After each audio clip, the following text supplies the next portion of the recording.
Pressure दवा सह दवा यह जन कि अक लट स्टार्ट कोरव यह दोबारा बंद कर। ब्रेन ट्यूमर गसान अलामत वन तो अमिस कम कम चीज तम साथ ब्रेन ट्यूमरस हेकन अलामत मे तुम वोन ब्रेन ट्यूमर हे इंसिडेंटल ति यानी कि अलामत बिल्कुल ट्रामा गो क्या कह इंजरी अगर ब्रेनस या स्पाइनस गस तथ वो ब्रेन ट्रामा या स्पाइनल ट्रामा। कलदोद वनकस आम मगर ज्यादातर लुक अत कंप्लेंट करान कि मे माइग्रेन रोजान। कहीं तो हेडेक गस पाने ट्रीट कर स्पेशली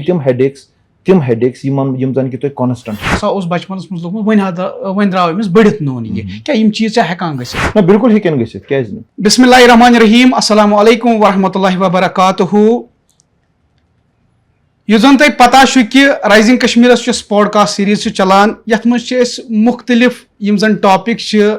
तिमन पे कत करान खास तौर पर यथ प्रोग्रामस मज मधु करान दावत दिवान मुख्तलिफ यम डॉक्टर साहिबान मुख्तलिफ हस्पतालन मज काम त करान। आज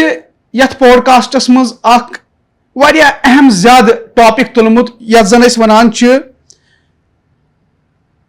कल दोद ब्रेन ट्यूमर हेड इंजरी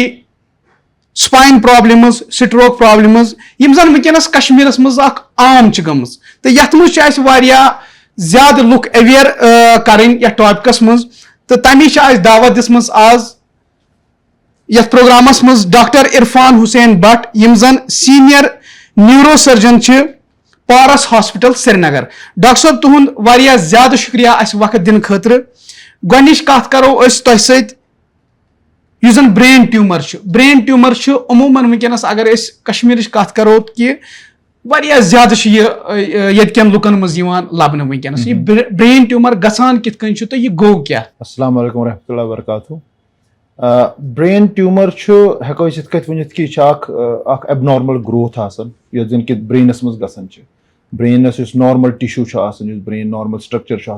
तम कह सेल अगर एबनॉर्मली ग्रो गसन तिमन सह दिवन गोगज दिवन ब्रेनस मज तथ वन ब्रेन ट्यूमर। तो यम ब्रेन ट्यूमर्स यम हेकन बड़ या तो अगर पेशेंट यह निश या तो बिल्कुल इंडोलेंट यानी कि पेशेंट बिल्कुल कहें तिमन इंसिडेंटल फाइंडिंग्स वन पेशेंट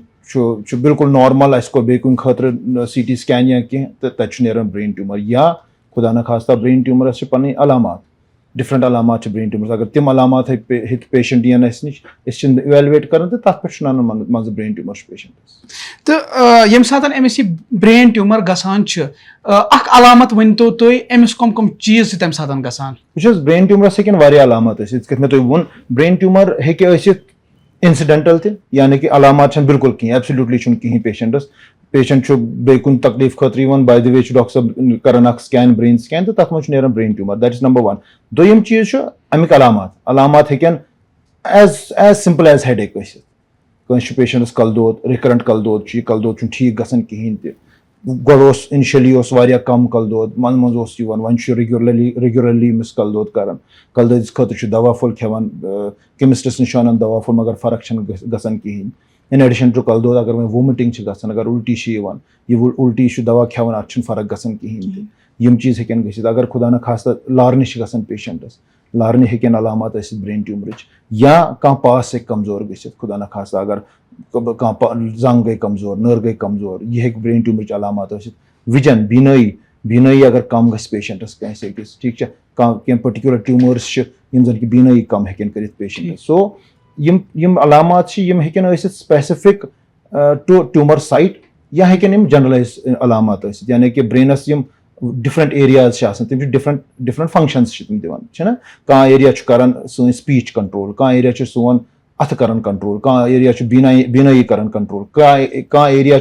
यम सि बोजान। सो यह ट्यूमर कत एरिया मज कत हिस्सस मज ब्रेन किस तमें अलामत दी अच्छा इलाज हेकान गसित अत मज पेशेंट हेकान बचित। बिल्कुल बिल्कुल brain tumours treatable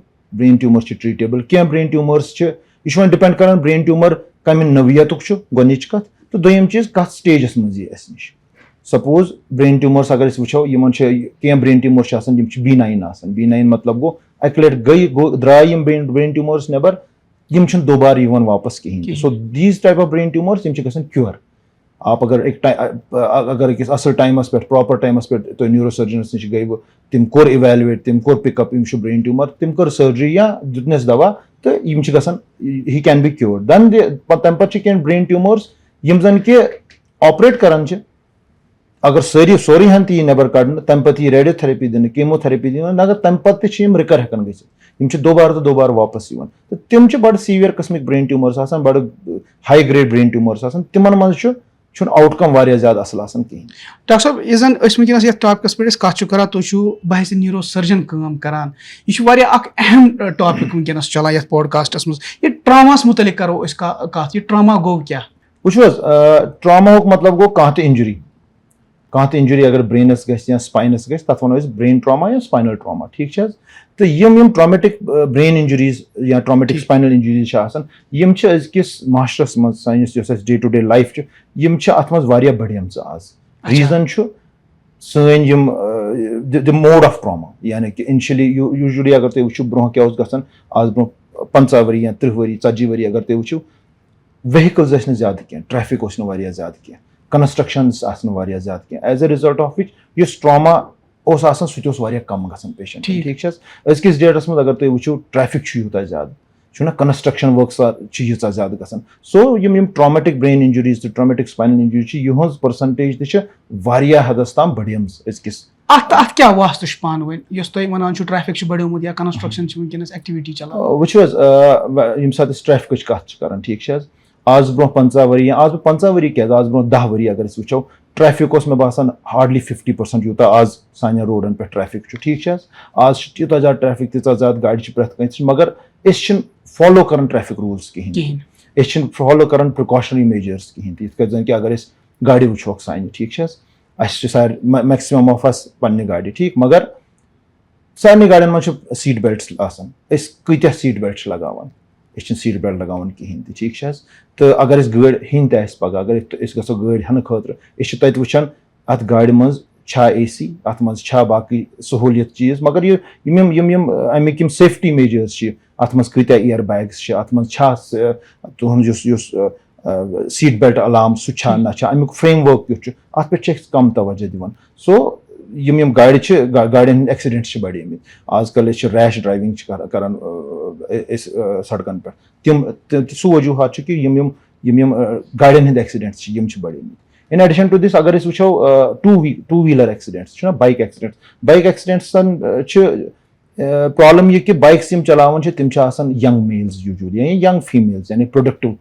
as groups मज तो बाइक एक्सीडेंट्सन पे मज अनफॉर्चुनेटली हेलमेट लगावन कहें अगर ड्राइवर लगाए तो हेलमेट इस पत कन हेलमेट बिहत तमिस हेलमेट लगात कहें तो बाइक क्रैशेस गसान खुदा न खास्ता इस यह ड्राइवर पिलियन पत कन बिहत अत मन हेकन सीवियर ब्रेन इंजरीज गि तो सीवियर स्पाइनल इंजरीज गि यह गो विजा विज ट्रैफिक जी अगर वो कंस्ट्रक्शन वन अगर कंस्ट्रक्शन अगर तुम पानस अंद पक वो तो वो कह हाई राइज बिल्डिंग्स बनान आज ठीक यमन हाई राइज बिल्डिंगन मज वुचान यूजुअली मजूर काम करान या कारपेंटर हजरात काम करान यम कहीं प्रिकॉशनरी मेजर निवन हार्नेस कहें सेफ्टी हार्नेस कहें as a result of which यमो पोरो पे 3 पोर 4 पोर 5 पोर बिल्डिंगो पे इंसान बोन तिमन हेकन बड़ लाइफ थ्रेटनिंग ट्रामा हे गसित तिमन तो एज ए न्यूरो सर्जन काम करान वनकस टफेस्ट सर्जरी कस न्यूरो सर्जरी मज यस टफेस्ट बासान न्यूरो सर्जरी मज सर्जरी हुंद यु चीज कि अगर वारिया बोड़ ऑपरेशन मुश्किल ऑपरेशन तो आउटकम नेर असल पेशेंट नेर असल सह बासान बड़ सहल मन मज गसान लकट सर्जरी तह इंसानस वलन तो so there is nothing like tough surgery तो ईजी सर्जरी ऑल ये सारे surgery tough as long as खुदा न खास्ता आउटकम नेर खराब तो सारे surgery easy as long as outcome नेर सहल वन कि करो हेड इंजरी मुतलिक कत अगर कलस लगान एक्सीडेंट गसान या गर तमिस दब लगान बाथरूमस मज नेबर कन पे दपान अमूमन अमिस हसा सर्जरी करे अगर ज्यादा फ्रैक्चर कलस सह टफ मान न्यूरो सर्जरी मज न्यूरो सर्जरी मज कामयाब रोजान न्यूरो सर्जरी मज सारी सर्जरीज अगर वो these are not easy surgeries वारिया ज्यादा टेक्निकलिटी जरूरत वारिया ज्यादा इक्विपमेंट जरूरत ठीक वारिया ज्यादा एक्सपर्टीज जरूरत सो बह वन क्या सारे सर्जरी टफ मगर सारे सर्जरी सहल तह so every surgery is different and it depends कथ मज क्या इंजुरी वन योताम तुहद सवाल कि यम छा बचन यम पेशेंट्स सो अगेन यह डिपेंड करान ब्रेन ट्रामा कमे नवियतुक तो पेशेंट्स अस निश कम सात वात तो कत स्टेटस मज वात सपोज अख ब्रेन ट्रामा गो पहलगाम सपोज पहलगाम लोग अकिस कलस तिमो तुल सह गाड़ मज तिमन बास्यो अमिस उल्टी अमिस गो गो बेहोश तिमो बोर सह गाड़ मज तो वातनोक श्रीनगर सह श्रीनगर वातान वातान तथ स्टेजस पे वोतम यम सात पे डॉक्टर्स हेकान कर ब्या पेशेंट जन कि अति पहलगाम लोग खुदा न खास्ता सह वातनो गो Islamabad district hospital Anantnag district hospital अनंतनागस मज डॉक्टर सब तिमो कोर सह इवेलुएट तिमो कोर तमिस CT स्कैन तिमो कर प्रिलिमिनरी यम चीज कर तिमो कोर तमिस एयरवे कोर हेस सिक्योर ठीक बाकी चीज लाइन लगो हेस ब्लड प्रेशर कोर हेस सिक्योर फ्लूइड्स लगे हेक तम पत अंडर कंट्रोल्ड कंडीशंस कोर सह Srinagar shift to a higher centre surgery खतर ऑब्वियसली यमन पेशेंटन outcome better as compared to patients यम जन कि just scoop up and rush कर ठीक सो बेटर रोजान यमन पेशेंटन अगर कह कुन जाए हेड ट्रामा गस या स्पाइनल ट्रामा गस सारे खुद गो गो तथ हॉस्पिटल मज आस पास ठीक don't rush to higher super speciality centre क्या योताम तुम योत वो तोताम चीर गुमुत यूजुअली डॉक्टर साहब स्ट्रोक पेशेंटस तम पे क्लॉट्स ग दिमागसी मज जमा रोजान अति क्या अच्छा तम अम हेकान गसित अमिस लाइट हज प्रॉब्लम अशन या अत मज हेकान पत सर्जरी कलस गसित वो अगेन स्ट्रोक वो यह डिपेंड कर ब्रेन ट्यूमरस मज कत कर यह डिपेंड कर कत हिस्सस मज गो स्ट्रोक जो खून का दब्बा है ये जो क्लॉट है ये कत वेसल मज गो तो यह कतन गो लॉज तो तम एरिया एरिया मज लॉज गस तमिक सिम्टम्स यन पेशेंटस अगर पेशेंटस सपोज कुछ तिस एरिया मज गो जन कि मूवमेंट कंट्रोल कर तो तपर ऑब्वियसली मूवमेंट गसान स्ट्रोकस मज यूजुअली गसान अगर यह तथ हिस्सस मज ग स्ट्रोक जन कि बीनई दिवान बीनई गई सो इट ऑल डिपेंड्स कि यह स्ट्रोक यह कत एरिया मज आव अगर अमिस क्लॉट्स दिमागस मज रोजान मौजूद यम क्लॉट्स नेबर कड़ने या इमो क्लॉट्सो से अमिस प्रॉब्लम हेकान गसित अहन वो क्लॉट्स यम साथ अगर यह पेशेंट गोल्डन टाइमस मज निश वात गोल्डन पीरियडस मज निश वात तम साथ क्लॉट्स रिट्रीव हेकान कर क्लॉट्स हेकान नेबर कड़ अगर यह गोल्डन पीरियड पत आव यह पेशेंट अस तम साथ क्या तम साथ क्लॉट रिट्रीव हेकान कर कहें तम साथ दवा दिवान क्या ताकि यह क्लॉट यह गल पान ठीक मगर यह ब्रेनस चीज ब्रेनस हेको टाइमस ब्लड सप्लाई बंद कर कहें तम कि अगर अस पीरियड कत सेफ पीरियड पत अगर यह क्लॉट कड़ो या यह डिजॉल्व त मगर तम पे पेशेंटस रेजिडुअल डेफिसिट रोजान तम रोजान अमूमन चीज वो BP यमिस हाई तम स्ट्रोक मतलब तमिस पानस पाई कहें कि स्ट्रोक आव अमूमन तम पेशेंट तुमत कि जन पे गसान वजज अम या मतलब बे प्रॉब्लम पैरालाइज गसान तो यह अमिस कित लगे पता कि अमिस यह स्ट्रोक आमुत यह ग जल्दी जल्दी डॉक्टर साहब नश इलाज कर वो वो स्ट्रोक्स अगर वो कॉमन लैंग्वेज मज दोन टाइपन हंद गो वन कत कर अगर ब्लड क्लॉट गम दोम गो ये वो अगर ब्लड वेसल रप्चर रग फट पे वन ठीक जो टाइप ऑफ स्ट्रोक एक हेमरेजिक स्ट्रोक वन एक इस्केमिक स्ट्रोक वन ठीक यह पेशेंट मे नश अमूमन अगर तुम वुचमुत सान माज बन या हजरात बुजुर्ग हजरात या अक्सर वन ना बह दवा खेवान ज्यादातर इस्केमिक हेमरेजिक स्ट्रोक रग फटन यूजुअली वन अटेंडेंट पृछन प्रेशर दवा खेवान अहन प्रेशर दवा खेवान मगर आज ना खोन कहें सो प्रेशर दवा सह दवा जन कि अक लट स्टार्ट कोरव यह दोबारा बंद कर क्या रग कर फट प्रेशर सत नोबडी नोज ब्लड प्रेशर कर गूता एलिवेट कि यह फट्राय अंदर रग नोबडी नोज सो अत मज बेस्ट रोजान अगर तुम हाइपरटेंशन दवा खेवान चाहे तुम कल दौद या ना दपान ना बासान ब्लड प्रेशर कह मे कल दौद कहें तम कि ना ब्लड प्रेशर कहें मगर तुम रग फटान सो यह गलत कॉन्सेप्ट कि खेमो दवा तेली खुन ये ब्लड प्रेशर अगर मे दवा ब्लड प्रेशर मे ऑलरेडी डॉक्टर साहब स्टार्ट कोर्मुत मे पे दवा बंद कर क्या अत मज कहीं अलामत ब्लड प्रेशर रग फटन एब्सोल्युटली कहीं अलामत अगर हथ पेशेंट वो हतन मज हार्डली 5 या 10 पेशेंट आन जन कि रग फटन ब्रो कल दौद कर otherwise blood pressure shoots up vessel गसान rupture and then they land up in the hospital अमूमन आम लुक वनस दपान माइग्रेन हसा कोरुन कल दो वनकस आम मगर ज्यादातर लुक अत मज कंप्लेंट करान कि मे हसा माइग्रेन रोजान मे हसा अश रोजान दौद या अख साइड अत रोजान दौद पे सह पाने सेल्फ मेडिकेशन वनकस आम कशीर मज पाने दवा फुल खेवान अत मुतलिक क्या डॉक्टर सोब वनान वुच माइग्रेन यह क्लास ऑफ हेडेक्स यह कैटेगरी हेडेक्स यम जन कि यथ मज रिपीटेड हेडेक्स वल वल हेडेक्स चाहे सह यीतन हफ्तस मज सह यीतन दोहस मज बे सत बे अलामात जैसे जन कि अचन ब्रोह कन धुंधलाहट आ जाती है आंखों के बाद सामने या उल्टी ठीक है सो माइग्रेन कैटेगरी ऑफ हेडेक्स मगर वह माइग्रेन यह माइग्रेन कि यह बे कुछ सीरियस चीजस कुन हावन ठीक है मे वो ब्रेन ट्यूमर्स तथ मे माइग्रेन हेकन गि सो कहीं ते हेडेक गि पाने ट्रीट कर स्पेशली तिम हेडेक्स यम जन कि तुम कॉन्स्टेंट अगर तुम पेशेंटस अगर वल तो वल हेडेक ठीक है यह माइग्रेन ते मगर यह खुदा न खास्ता ब्रेन ट्यूमर ते अगर यह माइग्रेन अत दवा फुल थवन बाकी चीज कर यह गि सेटल मगर सपोज यह ब्रेन ट्यूमर तो आप तो पेशेंट सह दुकान पे गसान तथा पैरासिटामोल फुला या बे क्या फुला खेवन फर्क गई तो मुशो हेडेक पे बे कर हेडेक बे खेम पैरासिटामोल मगर बेसिक अत कॉज हेडेकस सह जरूरी वो जन करो ब्रेन ट्यूमरस मुतलिक कत खेन चीजों सह फर्क पेवान अम सत अगर निबर फास्ट फूड खेवान या बदल कह तुथ चीजा खेवान अम सह ब्रेन ट्यूमर हेकान अकिस आम इंसानस गसित यूजुअली ब्रेन ट्यूमर्सन आमित dietary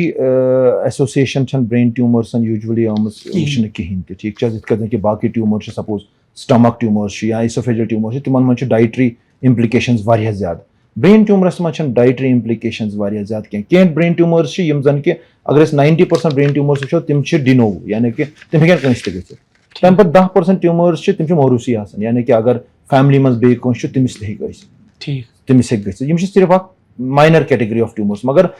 food related brain tumours association की डॉक्टर साहब ब्याक सवाल जन स्पाइनल कॉर्ड या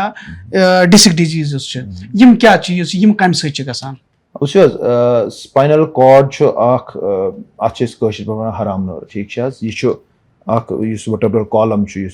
कमर अड़ी तथ अंदर कन स्पेस जाय तथ मज पकान स्पाइनल कॉर्ड ठीक तो स्पाइनल कॉर्डस पे कह डिजीज अगर गई सह बड़ डेंजरस डिजीज क्या सह मारान पेशेंटस कह सह मारान इंसानस कह मगर सह नाखेज कर इंसान अगर सपोज सर्वाइकलस मज गर्दन मज डिस्क या खुदा न खासा ट्यूमर आ तो यह प्रॉपरली ट्रीट करने कह प्रॉपरली इवेलुएट करने कह पेशेंट मर नहीं कह मगर पेशेंट गि नाखे जंग गसन बिहित नर गसन बिहित तिथे कथ अगर कमरस मज ट्यूमर या डिस्क अगर नहीं प्रॉपरली इवेलुएट यह करने कहीं तो जंग हेकन बिहित गसित सो यह स्पाइनल डिजीज मॉर्बिडिटी वारिया ज्यादा बढ़ावान सैनिस माशरस मज यमो सत पेशेंट्स यम जन कि अर्निंग लाइवलीहुड आसन यम जन कि पनी फैमिलीज आसन पालन तिमन क्रिपल हेकन कर सो यम चीज यम स्पाइनल कॉर्ड डिजीज या स्पाइनल डिस्क डिजीज यम इवेलुएट करने वारिया इंपॉर्टेंट तो यम प्रॉपरली ट्रीट करने वारिया इंपॉर्टेंट ठीक है मिर्गी यम जन सर्जिकल केसेस आसन तह निश वारिया केसेस कस रोजान कह दपान बचपन पे हसा अमिस बच्चस या बड़िस नफरस अम्स हसा बचपन पे यह मिर्गी रोजान यह मिर्गी क्या मतलब यम कम चीजों से मिर्गी अमिस इंसानस ब्रेन मान तो ब्रेन एक किस्म ग्रिड स्टेशन ठीक अत मज अलग अलग अलग अलग स्विचेस अलग अलग तार लगित यमो मज बिजली पकान यमो मज सिग्नल्स पकान ठीक इम्पल्सिस पकान नॉर्मली ब्रेनस मज इम्पल्सिस सिग्नल यम नॉर्मली कंट्रोल्ड वेस मज पकान ठीक अगर यम सिग्नल्स इन अनकंट्रोल्ड वेस मज पकन तिम दिवान राइज तिम दिवान मिर्की हिंद दौर तम सत ठीक तो मिर्की हिंद दौरा वन कि यम एबनॉर्मल सिग्नल्स यम हेकन अगर ब्रेनस मज अगर ब्रेन किस बनावटस मज क्या प्रॉब्लम नंबर 1 नंबर 2 अगर ब्रेन इरिटेट गसान ठीक अगर बनावटस मज प्रॉब्लम तिम मिर्की यम जन कि बचपन पे स्टार्ट गसान या एडल्टहुडस मज तहन समटाइम्स स्टार्ट गसित ब्या गो इरिटेशन अगर गसान ब्रेनस यानी कि अगर लोगमुत अगर कलस मज खून गोमुत जमा अगर किसी कोई चोट आई है ब्रेन में अगर ट्यूमर्स दिमागस मज यमो सत सीजर्स ठीक तो यम जो क्लास ऑफ सीजर्स गो ये मज कि ऑर्गेनिक कॉज मिल यानी कि ट्यूमर कह ब्या गो ये मज कॉज मिल कहीं ये मज कि बेसिक ब्रेन बनावटी तनोमुत अल्लाह ताला कि अत मज signals unnecessarily at a higher rate गसन जनरेट. कम चीज कलस मज तम यम जन दवा सत हेको ठीक कर या कम चीज तम यम जन सर्जरी वराय ठीक गसान कहीं. वो अत मज गोथी वो कि इवेलुएशन इज वेरी इंपॉर्टेंट. अगर तुम कह चीज बासान ये मज कि तुम ब्रेनस मज खुदा ना खास्ता बासान ब्रेन रिलेटेड, चाहे कल दौद चाहे मिर्की चाहे तुम बोजन कहीं, चाहे कनस मज हियरिंग प्रॉब्लम, चाहे कह पास गोमुत कमजोर, अत गोथी कर इवेलुएट ये तो कम ये सात डायग्नोसिस मिले तम पे वो अत ऑपरेशन जरूरत कि इत कन कि कल दौद. अगर कल दौद इवेलुएट कोर तो यह बासो अत मज ब्रेनस मज खुदा ना खास्ता ट्यूमर या बे चीज कहें यह दवा सत ठीक. अगर कह तुथ चीज बासो कि ऑपरेट कर then you get it operated. तिथे पे स्पाइनस मज कमरस दौद सारन सारे रादर वारियान के सारे पे इवेलुएट कर यह कमर दौद यह ट्यूमर सह डिस्क सिन अत कहीं नॉर्मली थे कमर दौद. अगर माजपेशी या खिंचाव यह माजपेशी तम कमर दौद कर. वह अगर ये डिस्क खुदा ना खास्ता यह डिस्क कचा सारे डिस्क ऑपरेट करने कह. अगर इस डिस्क डिजीज वो अगर 100 पेशेंट कमर दौद कि डिस्क डिजीज तमो मन हार्डली 5% पेशेंट यम जन ऑपरेट पेवन कर. 95% पेशेंट यम डिस्क डिजीज तम ऑपरेट पेवन कर कहें तम गन दवा सह थोड़ा बहुत फिजियोथेरेपी सह थोड़ा बहुत प्रिकॉशन सह. नर्वस प्रॉब्लम आम तौर वनकस यह कॉमनली वनकस पब्लिकस मज यह कम सह गसान. नर्व प्रॉब्लम अमिस अगर सपोज कह डिजीज यम जन कि सान नर्वन अफेक्ट कर जन कि डायबिटीज खुदा ना खास्ता या न्यूरोपैथी वारियान किस्मन हज तम हेकन नर्व्स कॉम्प्रोमाइज कर. इन एडिशन टू दिस वो डिस्क डिजीज खुदा ना खास्ता अगर कंस पेशेंटस ट्यूमर स्पाइनल ट्यूमर यम चीज हेकन नर्व्स डिजीज दिथ ठीक तो यम again evaluation is very important, diagnosis is very important. तम पता हेको फर्दर ट्रीट कर. मोस्टली कम पेशेंट वनकस वो ओपीडी अंदर यम सात ओपीडी ओपीडीएस मज वो पेशेंट्स यम जन कि यन अस निश या दिमाग कल सिम्टम्स हेत या स्पाइनल कॉर्ड स्पाइनल कॉलम यम हेत यानी कि आपका हेडेक गो ठीक लारने गई खुदा ना खास्ता, पास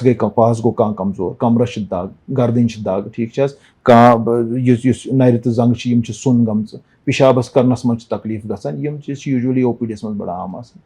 डॉक्टर साहब वनकस सोशल मीडिया दौर चलान. मे वो तुम टॉपिकस मज कि सेल्फ मेडिकेशन वनकस लुक कर ज्यादा इस्तेमाल. सोशल मीडिया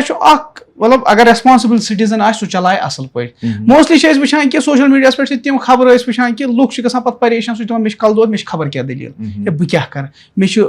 माइग्रेन रोजान मे खबर क्या दलील. या मोस्टली अगर सह वुच दपान मे कलस दोष मे मा पे सर्जरी कर तिमन मुतलिक क्या तुम वनान. सोशल मीडिया अजक जमानस में वारिया इंपॉर्टेंट मगर अस पज सोशल मीडिया बड़ बड़ बड़ we should use it very judiciously. न पजन अगर मे कह चीज पज न पजन नॉन एक्सपर्ट्स सोशल मीडिया पे कह तुन टॉपिकस मुतलिक कत कर ठीक अस पजन सोशल मीडिया पे तमो योत फॉलो कर कुछ पर्टिकुलर चीज़ मुतलिक जन कि तथ जोनस मज तथ एरिया में महारत हासिल यानी कि बह जन डॉक्टर ठीक बह अगर पगह बागस मुतलिक चूंठ कुलिस मुतलिक कह कत वन सह लॉजिकल कह बोज मे कत. तिथे पे मेडिसनस मुतलिक अगर कह डॉक्टर साहब वन कह चीज मीडिया सोशल मीडिया पे सह हेको फॉलो कर न कि कह नॉन एक्सपर्ट इस चीज वन तम चीज पे फॉलो करें. डॉक्टर साहब अगर वो अमूमन अगर कंस लोगमुत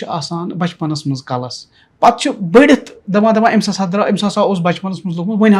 वन द्राव अमिस बढ़ित नोन यह क्या यम चीज हेकान गसित. ना बिल्कुल हेकन गसित क्या खास तौर पे लारन मज लारन